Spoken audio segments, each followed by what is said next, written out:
अस्मत्गुरुसमारम्भां यतिशेखरमध्यमां लक्ष्मीवल्लभपर्यन्तां वन्दे गुरुपरम्पराम् ஆழ்வார்கள் வாழி அருளிச் செயல் வாழி தாழ்வாதுமில் குறவர்தாம் வாழி ஏகழ்வாறுமுய்ய அவர்கள் உரைத்தவைகள் தாம் வாழி செய்யமறை தன்னுடனே சேர்ந்து. ஆழ்வார்களிலே அரசர் குலத்திலே அவதரித்தவரான குலசேகர ஆழ்வார் எம்பெருமானிடத்தும் எம்பெருமானுடைய அடியவர்களிடத்தும் தான் மிக மிக ஈடுபாடு கொண்டிருந்தார்.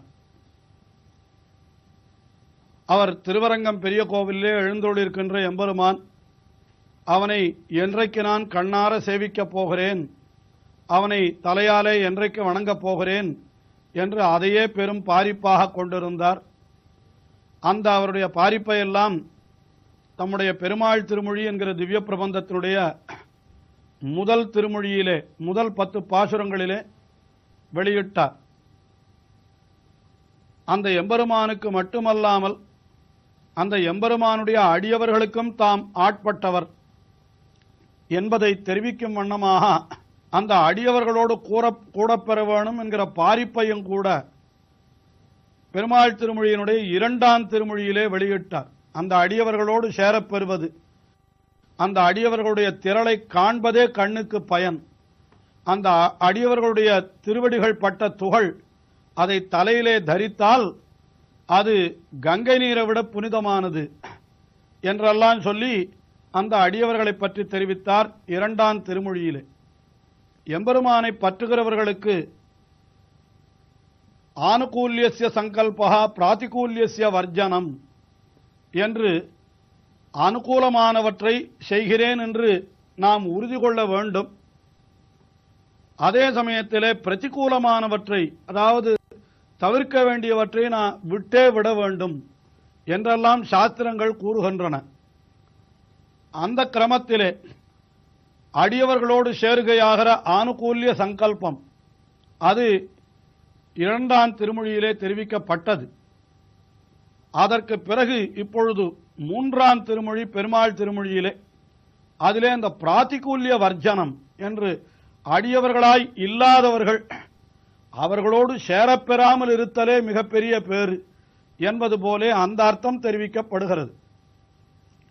கீழே 2ஆம் திருமொழியிலேயும் கூட கடைசியிலே 9வது பாசுரத்திலே அரங்கனுக்கு அடியார்களாகி அவனுக்கே பித்தராமவர் பித்தர் அல்லர்கள், மற்றையார் முற்றும் பித்தரே என்று எம்பெருமானிடத்திலேயே பித்து பிடித்தவர்களாய் இருக்கிறார்களே, அவனிடத்திலே அளவற்ற ஈடுபாடு கொண்டவர்களாய் இருக்கிறார்களே, அவர்கள் பித்தர்கள் அல்லர்.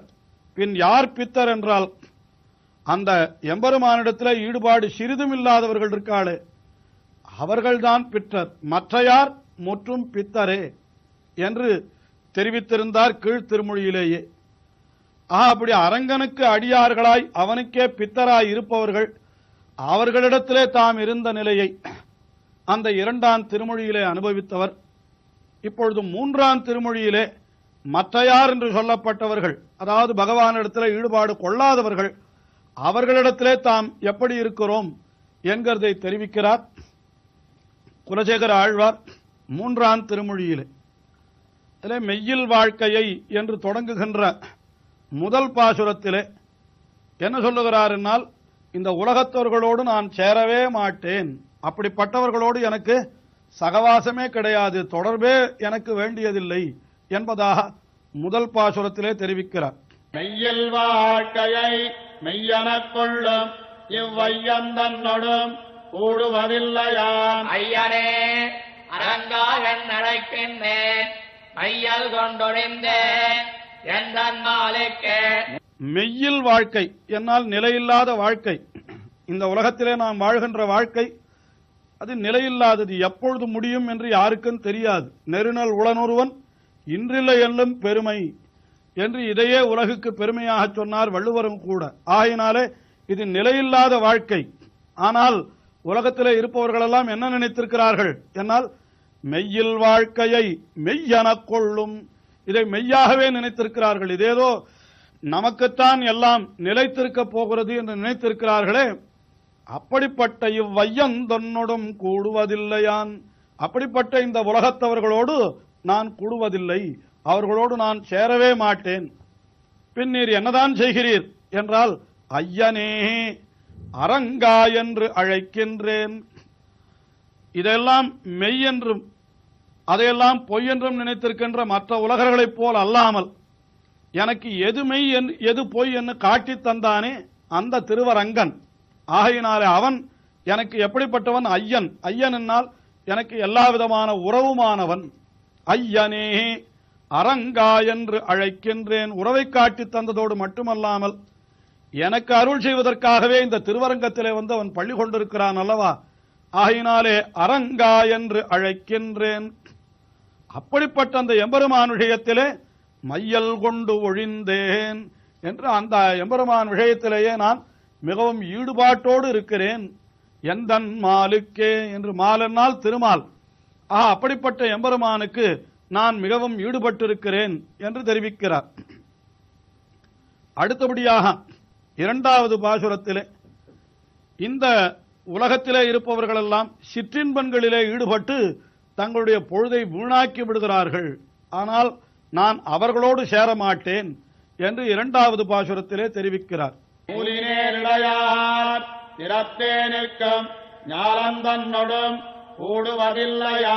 ஆலியா வளையா அரங்காவென்னே மாலழந்தொழிந்தே எந்தன் மாலுக்கே. இந்த உலகத்தவர்கள் எப்படி இருக்கிறார்கள் என்றால், நூலின் நேர் இடையார் என்று பெண்களை சொல்லுகிறார்.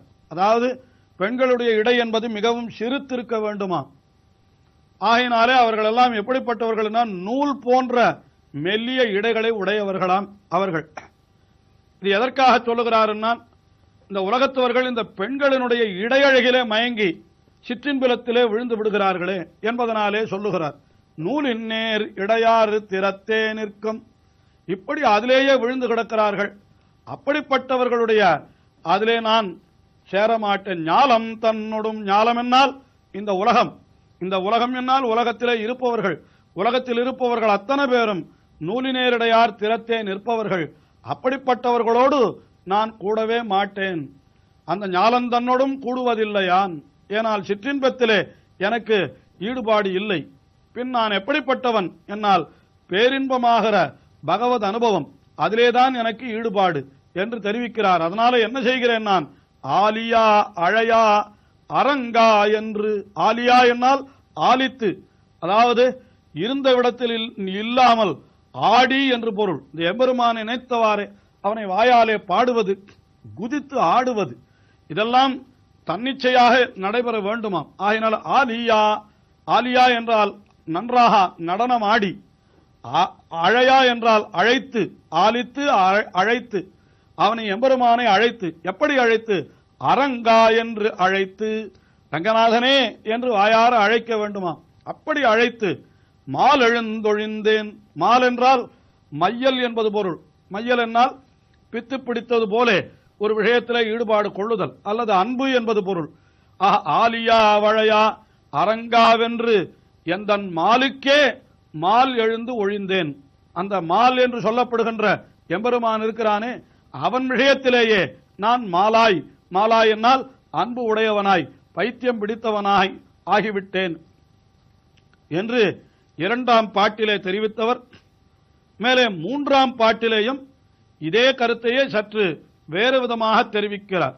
மாறனார் வரிவெஞ்சிலை காட்செய்யும் பாரினாருடன் கூடுவதில்லையான். ஆரமார்வன் அரங்கநடந்தன் நல்லாரணன் நரகாந்தகன் பிடித்தனே. மாறனார், மாறனார் என்னால் மன்மதன். அந்த அவருடைய வரி வெஞ்சிலைக்கு ஆட்செய்யும் மன்மதனுடைய அந்த மலர் கணைகள் இருக்கிறதே, அந்த மலர்கணைகள் ஒருத்தனுடைய நெஞ்சிலே படுகின்றபடியினாலேதான் அவனுக்கு இப்படிப்பட்ட அந்த பெண்களிடத்திலே ஆசை, சிற்றின்பத்திலே ஆசை என்பதெல்லாம் உண்டாகிறதாம். அப்படிப்பட்ட மாறனார் வரிவெஞ்சிலைக்கு ஆட்செய்யும் பாரில் ஆரோடும் கூடுவதில்லையான் என்று அப்படியும் பாடம் காட்டியிருக்கிறார்கள். அப்படிப்பட்ட பாரிலாரோடும் கூடுவதில்லையான் என, பாரில் இந்த உலகத்திலே நான் யாரோடும் கூட மாட்டேன். இப்படி சிற்றின்பத்திலே மூழ்கி மன்மதனுடைய கணைக்கு இலக்காகி இருக்கிறார்களே, அவர்களோடு நான் தொடர்பே வைத்துக் கொள்ள மாட்டேன். பின் என்ன செய்வீர் நீர் என்று கேட்டால், ஆரமா அர்வன் என்று கோலமா மணியாரமும் முத்து தாமமும் முடிவில்லதோரில் நீலமேனி என்று சொல்லப்பட்டபடி நிறைய திருமார்பிலே ஆரங்களையெல்லாம் அணிந்திருக்கிறான் எம்பெருமான். ஆரமார்வன் அரங்கன் என்று அந்த திருவரங்கத்திலே எழுந்தருளியிருக்கின்ற எம்பெருமான்.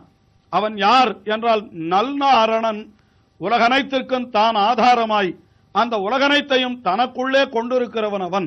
ஆக அனைத்துலகம் தன்னுள் நிற்க நெறிமையால் தானும் அவத்துள் நிற்கின்றான் என்றெல்லாம் மற்ற ஆழ்வார்கள் அருளி செய்கிறார்களே, அப்படி அரங்கன் அவன்தான் நல் நாரணன். அவன் என்ன செய்கிறான் என்றால் நரகாந்தகன் என்றால் நரகத்தை அழிப்பவன். அதாவது தன்னுடைய அடியவர்கள் ஒருபோதும் நரகத்திற்கு சேர ஒட்டாமல் காப்பவன் என்னால் அது எம்பெருமான் தான். நம்ம அப்படி காப்பதற்காகவே தான் அவன் இன்றைக்கும் கூட திருவரங்கத்திலே எழுந்தருளி இருக்கிறான். அப்படிப்பட்ட அந்த எம்பெருமானுக்கு நான் பித்தன் என்கிறார். பித்தன் என்னால் அந்த எம்பெருமானிடத்திலே அபரிமிதமான ஈடுபாட்டை உடையவனாய் அவனையே எல்லாமுமாக கொண்டிருக்கிறேன். ஆகையினாலே இந்த பெண்கள் விஷயத்திலே மன்மதனுடைய கணைக்கு இலக்காகி நான் பெண்கள் விஷயத்திலே ஒருபோதும் ஈடுபாடு கொள்ள மாட்டேன் என்பது மட்டுமல்ல, அப்படி ஈடுபாடு கொள்ளுபவர்களோடு நான் தொடர்பே வைத்துக் கொள்ள மாட்டேன். அந்த ஞாலம் தன்னோடும் கூடுவதில்லை, பாரில் யாரோடும் கூடுவதில்லையான். ஆனால் அதற்கு பிரதியாக நான் எப்படி இருப்பேன் என்றால் ஆரமார்பன் அரங்கன் அனந்தன் என்னால் முடிவில்லாதவன் நல் நாரணன் நரகாந்தகன் என இப்படிப்பட்ட பெருமைகளுடைய அந்த எம்பெருமானுக்கே நான் பித்தனாயிருப்பேன் என்று ஆழ்வார் தெரிவிக்கிறார். அந்த ஆழ்வாருடைய அனுபவம் இன்னமும் தொடர்கிறது. தொடர்ந்து அனுபவிப்போம்.